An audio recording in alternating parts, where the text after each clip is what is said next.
के ऊपर ही हमला कर दिया। टेरी वेंस गार्नर। दोस्तों, क्या कभी आपने सुना है कि सुअर भी किसी की जान ले सकते हैं? दरअसल ये घटना है साल 2012 की, जिसने सबको चौंका कर रख दिया। दरअसल लॉस वेजन में रहने वाले 34 साल के किसान जो कि सुअरों को पालते थे, उन पर उन्हीं के सुअरों ने हमला कर दिया और उन्हें खा लिया। जब लोगों को इस घटना के बारे में पता चला तो वहाँ के लोग चौंक गए। दरअसल टेरी वेंस गार्नर एक नॉर्मल से किसान थे जो अपने बाड़े में कई सारे सुअरों को पालते थे। जब एक दिन ये सुअरों को खाना देने के लिए सुअरों के बाड़े में जाते हैं और फिर उसके बाद वो वहाँ से कभी वापस नहीं आते हैं। जिसके बाद जब इनके परिवार वाले इन्हें ढूंढने के लिए बाड़े में गए तो उस समय उनकी लाश जमीन पर पड़ी हुई थी और सभी सुअर उन्हें खा रहे थे। जिसके बाद उनके परिवार वालों ने ये सभी जानकारी पुलिस को दी। जब पुलिस ने इन्वेस्टिगेट किया तो पता चला कि उन्हें हार्ट अटैक आया होगा, जिस वजह से वो बाड़े में ही गिर गए। और फिर उसके बाद सुअरों की जो प्रवृत्ति होती है सफाई करना, उन्होंने ये कार्य शुरू कर दिया होगा। इसके अलावा पुलिस ने एक और बात बताई कि शायद हो सकता है कि जब वो बाड़े में पिग्स को देखने गए तो किसी पिग ने उन्हें तेजी से धक्का दे दिया हो, जिस वजह से ये जमीन पर गिर पड़े हों और उन्हें हार्ट अटैक आ गया हो। ये घटना हमें ये बताती है चाहे जानवर जितने भी घरेलू क्यों ना हो, वो कभी न कभी अपने नेचुरल बिहेवियर में आ ही जाते हैं। दोस्तों, ब्लैक मामा दुनिया के सबसे खतरनाक सांप होते हैं। आमतौर पे ये सांप जंगलों में पाया जाता है, लेकिन क्या हो अगर कोई इसे अपने घर में पालने लगे। इनका नाम था वेल एडिगा स्टगी, जो एक अमेरिकन थी। इसे ब्लैक मामा बहुत ज्यादा पसंद थे,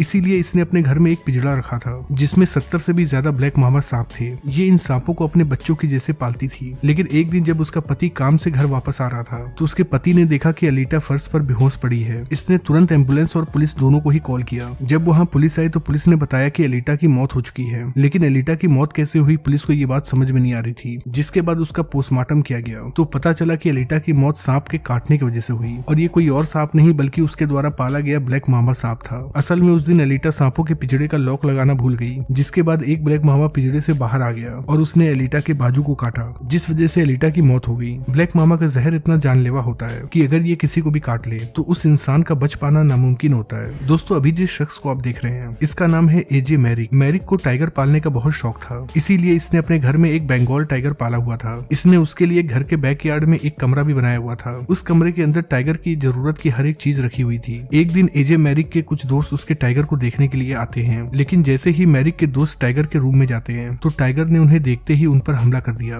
मैरिक ने अपने दोस्तों को बचाने के लिए टाइगर को पकड़ने की कोशिश की, लेकिन वो टाइगर बहुत गुस्से में था और न जाने उसे ऐसा क्या हो गया कि वो मैरिक के आउट ऑफ कंट्रोल हो गया। उसके बाद इसने मैरिक पर ही हमला कर दिया। उसने पहले मैरिक को अपने पंजों से जख्मी किया और फिर वो उसके ऊपर बैठकर उसके गर्दन को अपने दांतों से काटने लगा। इससे पहले कि पुलिस आकर मैरिक की जान बचा पाती, मैरिक की मौत हो जाती है। दोस्तों, बिल्लियों के बारे में कहा जाता है कि बिल्लियां बहुत ही मासूम होती हैं, इसीलिए हम में से बहुत सारे लोग बिल्लियों को पालते हैं। लेकिन आज हम आपको एक ऐसे इंसिडेंट के बारे में बताने जा रहे हैं जिसके बारे में जानने के बाद आपको पता चल जाएगा कि बिल्लियां कितनी खतरनाक होती हैं। दरअसल ये घटना है इंग्लैंड की, जब जेनेट अपने पति से अलग हो गई और अकेले ही घर में रहने लगी। अपने अकेलेपन को दूर करने के लिए उसने कई सारी बिल्लियों को पाला। धीरे धीरे ये सभी बिल्लियां उसका परिवार बन गई। जेनेट पूरे दिन इन बिल्लियों को खिलाती, इनका देखभाल करती और इन्हीं के साथ रहती थी। जेनेट अपने आसपास के लोगों से बहुत ज्यादा बातचीत नहीं करती थी, क्योंकि उसके लिए ये बिल्लियां ही उसका परिवार थे। वो बिल्लियों की इतनी सेवा करती थी कि उसे टाइम ही नहीं मिलता था कि वो अपने आसपास के लोगों से बातचीत कर पाए। लेकिन कुछ ही समय के बाद उसके पड़ोसियों ने एक चीज नोटिस की कि जेनेट कई दिनों से उन्हें नहीं दिखी है। उसके मेल बॉक्स में कई सारी चिट्ठियां पड़ी हैं। जिसके बाद उन लोगों ने पुलिस को कॉल किया। पुलिस जब उसके घर पर पहुंचती है तो पहले तो देखती है कि आने जाने वाले रास्ते पर बहुत ज्यादा पेड़ पौधे निकल गए हैं। खैर, जैसे तैसे कर पुलिस घर के अंदर घुसती है, लेकिन पूरे घर की तलाशी लेने के बाद भी वो जेनेट की बॉडी को प्राप्त नहीं कर पाती है। जिसके बाद एक इन्वेस्टिगेशन किया जाता है और जो चीज इन्वेस्टिगेशन में पता चलती है उसे जानकर आपके पैरों तले जमीन खिसक जाएगी। दरअसल जेनेट कई दिनों से घर के बाहर नहीं गई थी और उसके पास इतने पैसे नहीं थे कि वो अपने बिल्लियों को खाना दे सके। जिसके बाद एक रात जब जेनेट सोई हुई थी तो इन सभी बिल्लियों ने मिलकर उस पर हमला कर दिया। इन सभी बिल्लियों ने मिलकर जेनेट के हर एक बॉडी पार्ट को खा लिया। ये जानकर पुलिस ऑफिसर्स भी शॉक्ड हो गए। खैर, पुलिस वालों ने इन सभी बिल्लियों को लोकल एनिमल शेल्टर में दे दिया।